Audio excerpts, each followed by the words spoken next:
لاکھوں کروڑوں درود و سلام اس نبی مکرم پر کہ جس کے ہونے سے یہ کائنات ہے۔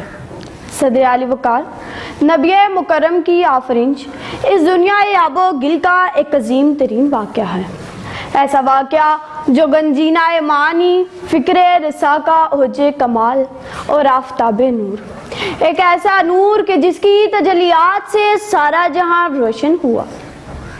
جناب صدر، موضوع سخن وہ ہستی ہے جو چمن آستانے کائنات کا پھول نہیں بلکہ گلدستہ ایک کائنات ہے۔ اس میں جود و سخا بھی ہے اور عفو و درگزر بھی، یہاں صبر و تحمل کی عطرریزیاں بھی ہیں اور شفقت و رحمت کی گلکاریاں بھی۔ ذی وقار مثل مشہور ہے، اینچ کا جواب پتھر سے دیں گے، بغاوت کی آواز پر سل کچل کر رکھ دیں گے۔ تغیر و انقلاب کی اس دنیا میں جدید و قدیم تاریخ نے سب کچھ لکھا، مگر کیا کوئی ایسا بھی گزرا ہے جس نے کھاد دینے والوں کو گل دیے ہوں، جس نے پتھر برسانے والوں کو موتی پیش کیے ہوں، جس نے گالیاں سن کر دعائیں دی ہوں؟ تاریخ خاموش کیوں ہے؟ گردش زمانہ لاجواب ہے، انقلابیں دورہ خاموش ہے۔ سپہ سالاروں میں نہ یورپ کی انسانیت میں کوئی بھی ایسا نہیں گزرا۔ تو پھر سرزمین حجاز کی وہ تاریخ پڑھیں جس کی بنیاد 1400 سال پہلے رکھی گئی۔ وہاں آپ کو ملے گا ایک ایسا وسیع ظرف انسان کہ جس کے جسم اطہر پر پتھروں کی بارش ہوئی، جس کے نالے شریفین لہو لہان ہوئے، وہ جن کے سایہ کو گلشن ترستے تھے، وہ جن کے سایہ کو گلشن ترستے تھے، طائف میں ان کے جسم پر پتھر برستے تھے۔ جناب صدر، وائے حیرت کے اخلاق کی رفت جس کو سلام کریں، اس پہ حالت سجدے میں اوجریاں پھینکی گئی۔ پیکرے یاسین و طٰہٰ اور مظہر الشمس پر بہتان ترازگوں کی یلغار کر دی گئی۔ جس کے پاؤں پر چشم عالم بوسا دے، اسے کانٹوں پر چلنا پڑا۔ ذی وقار ظلم و جبر اور پربریت سے 14 طبق بھی لرز اٹھے۔ خدائے تعالیٰ کی غیرت کو جوش آیا، فرشتوں نے عرض کیا، یا رسول اللہ، آپ حکم دے تو ان کو پہاڑوں میں پیس کر رکھ دے۔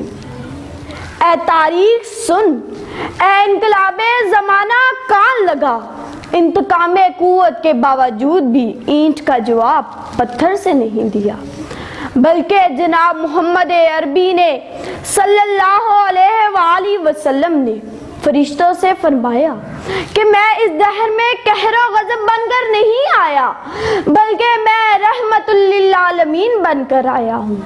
آپ کی رحمت پکار اٹھتی ہے، الہی فضل کر کوثر طائف کے مکینوں پر، الہی فضل کر کوثر طائف کے مکینوں پر، خدایا پھول برسا پتھروں والی زمینوں پر۔ جناب صدر، آپ کی شان اقدس میں بدرجہ عدم گستاخیاں، مگر رسول خدا نے نہ سے صبر و تحمل کا مظاہرہ فرمایا تو خدا کے کرام سے تلقین فرمائی، والکاظمین الغیظ والعافین عن الناس واللہ یحب المحسنین۔ ذی وقار واقعہ عفت رسول خدا کے عفو و درگزر کا منہ بولتا ثبوت ہے۔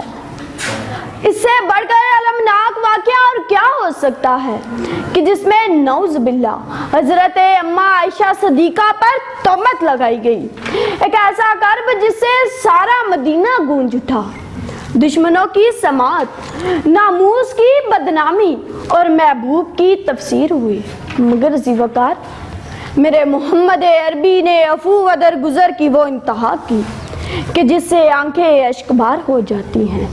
آپ نے رئیس المنافقین عبداللہ بن ابی، جس نے ناموس کو پامال کیا، آپ نے اپنا کرتا مبارک پہنا کر نماز جنازہ پڑھائے۔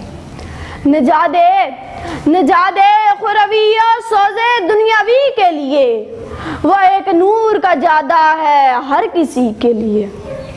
جناب صدر، کافوری شمعوں کی قندیلیں روشن تو ہیں، مگر دل کی ہندیاری کے لیے چراغ نہیں۔ پھولوں کے گلدستے اب بھی باقی ہیں، پھولوں کے گلدستے اب بھی باقی ہیں مگر اعمال حسنہ کے پھول مرجھا گئے ہیں۔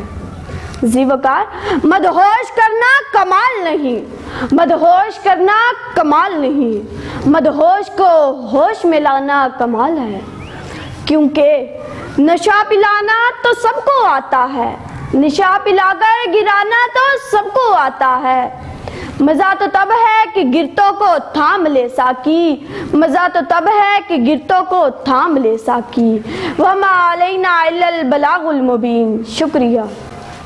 ناظرین چینل کو سبسکرائب کر لیں اور بیل آئیکن پر کلک کر لیں تاکہ ہماری لیٹسٹ آنے والی ویڈیوز آپ کو ملتی رہیں۔